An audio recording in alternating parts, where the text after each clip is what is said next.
Good morning, happy Monday. So recently we've been talking a lot about resilience, and I want to continue that conversation today because it is a massive part of us as humans, how we exist in the world, how we behave, how we interact, how we cope with day-to-day living. And there's lots behind resilience. Okay, there's lots of kind of theories and conversations about resilience, whether it's natural, whether we have to learn it. And the conclusion typically is that some people are naturally more resilient than others.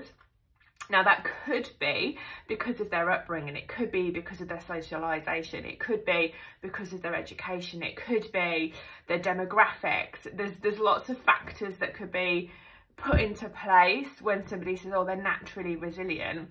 It could have been all the circumstances at a young age that that person had been through.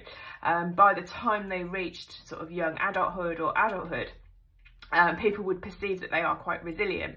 However, resilience can be learned, and I have said this in previous Mondays, and it's really healthy to kind of learn how to become resilient if you feel you're not naturally a resilient person. It's actually inner work that can change and can transform your life. So factors that contribute to being resilient are having a capacity to actually make realistic plans. So what do I mean by that? So sometimes we go off on a tangent and we decide we're going to do this and we're going to do that and we're going to do the other, and we set expectations so high that if they don't follow through, if they don't come off, we can feel a massive dip, a real big massive thud back down to earth of disappointment. And when we have that real kind of high expectation and low drop, we can feel quite upset, quite despondent, and it can take its toll on us emotionally. So if you're kind of making plans, I'm not saying don't dream big. Definitely dream big. Don't put a cap on your dreams.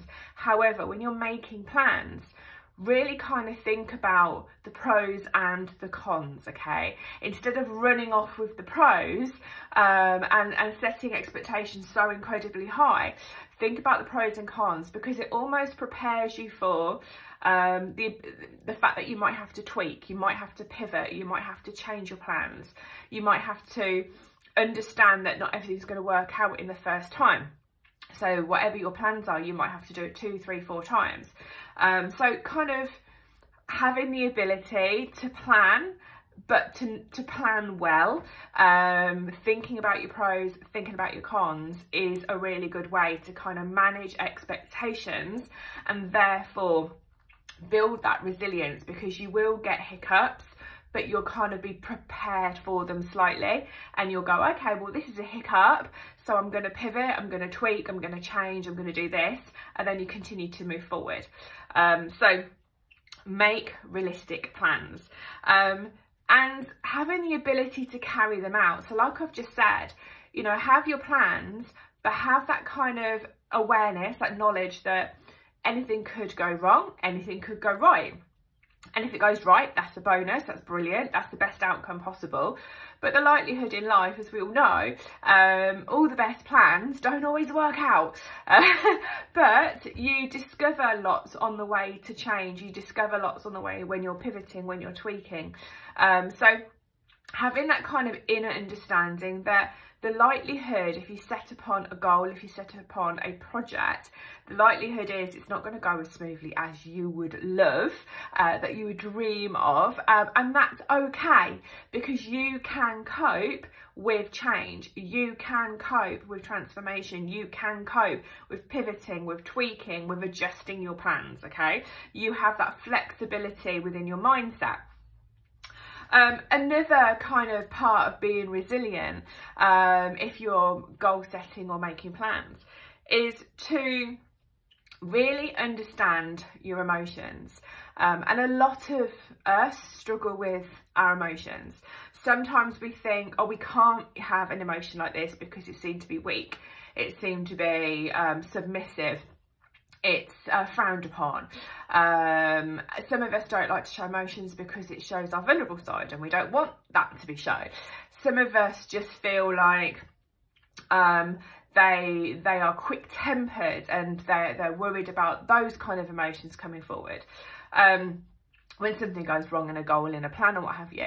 And some of us have the emotions where we don't necessarily feel good enough. We have issues with self-belief and self-esteem. So understanding your emotions as much as you possibly can is really important when you're thinking about resilience, because it's okay to cry. It's okay to feel disappointed.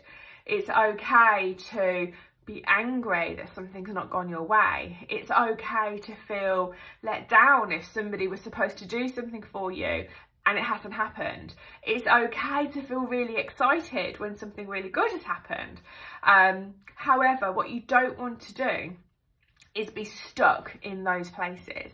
Emotionally, you don't want to be stuck in those places. You want to be able to say to yourself, right now, today, for this minute, for this hour, I feel really fed up and peed off that I wanted to achieve this goal today and I haven't been able to do it because that person let me down, or this thing didn't work, or that didn't turn up.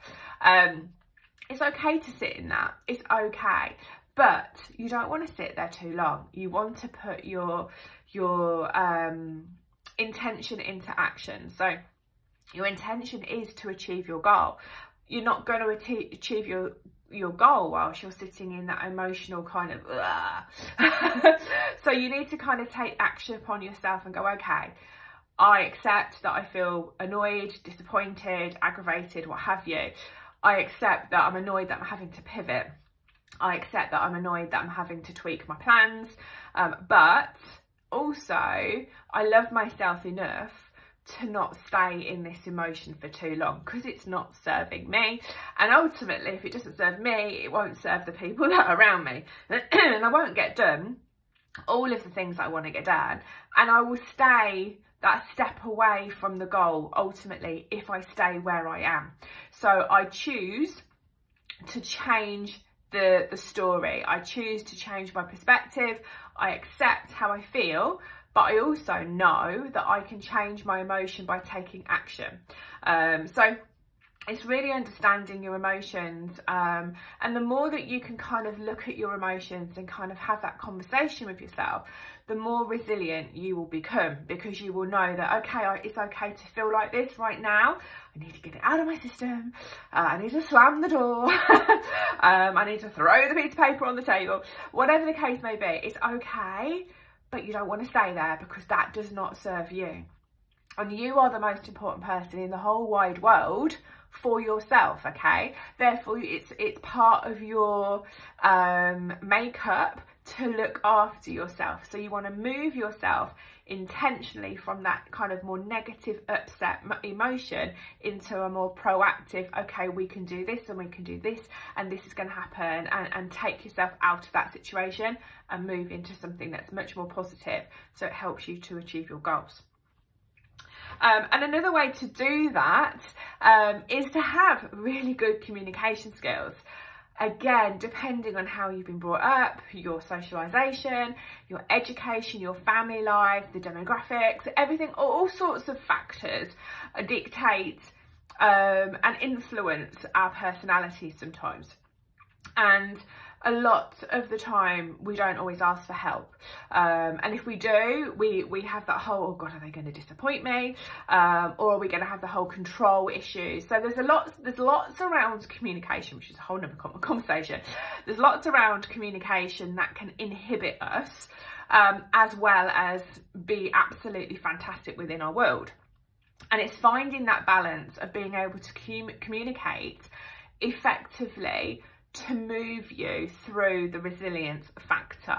So for example, everything that we're saying, if you are stressed out and you're working towards a goal and people have let you down and things haven't turned up, and you're feeling stressed and you're feeling agitated and you're feeling disappointed, communication is your key. Now, you've probably heard the saying, oh, your problem shared is a problem halved. And it is, because when you start to vocalize how you feel with somebody else, naturally, the other person may or may not say something back to you, but you'll be able to see in their eyes if they're agreeing with you, their smile, their facial expressions. And having a different viewpoint, or just having somebody to listen to you, to acknowledge that it's okay for you to say these things, it's okay for you to feel these things, and maybe even the other person might say, yes, you know what, I've had this before and that's how I felt and this is what I did, and you know, everything will work out well in the end. So having the ability to communicate your emotions really helps build your resilience, because the more people you talk to, and I'm not talking that you have to like tell all of your problems to like 10, 20 people, but the more people you have around you, your support network that you can go to, you'll get different perspectives, you'll get different opinions, you'll get understanding, acknowledgement, acceptance that it's okay to feel how you feel. And that in itself gives you some reassurance that it's okay for me to feel like I feel, because I am annoyed and I'm okay to be annoyed. And I know that if I do take intentional action, I will shift from being annoyed into being perfectly okay. And you'll kind of get that assurance when you start to understand that more and more people feel and have felt like you, and it's quite normal, and it's okay to move through those emotions when you're building your resilience. So that's also really important, is to talk to people. And when you do all of this, when you understand about setting your goals and setting your plans and having good expectations, when you understand what you need to do in order to fulfill those goals and expectations, when you know that you can handle your emotions when you're trying to go for a goal and you know things are going out a little bit chaotic, out of alignment for you, and being able to talk about it, all of that starts to also build your inner confidence. Because the more that you go through and you go through these processes, the stronger that you become. And it's having that understanding and going, do you know what, I went through that, I handled it, I actually handled it, and I'm okay. And it gives you that reassurance that if something else comes up, whatever it is, you know, if you're trying to achieve another goal, or something goes on in your life that's really challenging, knowing you've got like a back history of all of the challenges you've been through and you've emerged perfectly fine, gives you that assurance that actually I can cope with this. It's okay to pivot. It's okay to tweak a goal. It's okay to find something challenging. It's okay to have all of these emotions. It's okay to talk to people. And that gives you that confidence to know that, you know what, you've got yourself. Ultimately, you come into this world on your own, okay, and you'll go out of this world on your own, and you have got you. But building this resilience, building that inner resilience as you go through life is so important. It stands you in good stead for what comes next, okay. And the last point that I want to raise about having this inner resilience is having good problem solving skills. And you gain those through experience. So again, the more you go through, the more you kind of can put into your experience portfolio and go, well, I've done this and that happened and this was my result. And it's proof that I managed to handle that situation, that challenge, etc. And the more experience you get, when you've gone through scenarios where you've had to tweak, when you've had to pivot, when you've had to completely change plans and fly by the seat of your pants kind of thing, it gives you so much more experience and gives you so much kind of knowledge that you can solve all of the problems. Whatever comes your way, you can solve. There is an answer, there is a way, there is a change, there is an outcome, there is a way to solve every single problem that you will ever encounter if you utilise all of your skill set, if you take on board all of your life experience, if you take on board the capacity that you have to go through challenges, to tweak, to pivot. If you take on board, you understand your emotions and you're fine with them, and you accept you're not always going to feel happy. And when you feel sad, it's going to be momentarily a feeling of sadness. It's not going to last. When you know that you can talk effectively to people and communicate, to share how you're feeling, to move through a challenge, to move through something that's causing you upset or disappointment, to know that actually you've got confidence, you understand actually what your strengths are, and you're okay to run with your strengths, but you're also understanding what your weaknesses are and accepting, you know, you can't be great at everything. We're not superhuman. And knowing that you can solve problems is like the icing on the top of the cake, because all of that combined builds resilience. And like I said, resilience is something that we all need. We all need to be able to fall flat on our faces, because we all will fall flat on our faces and have to get up.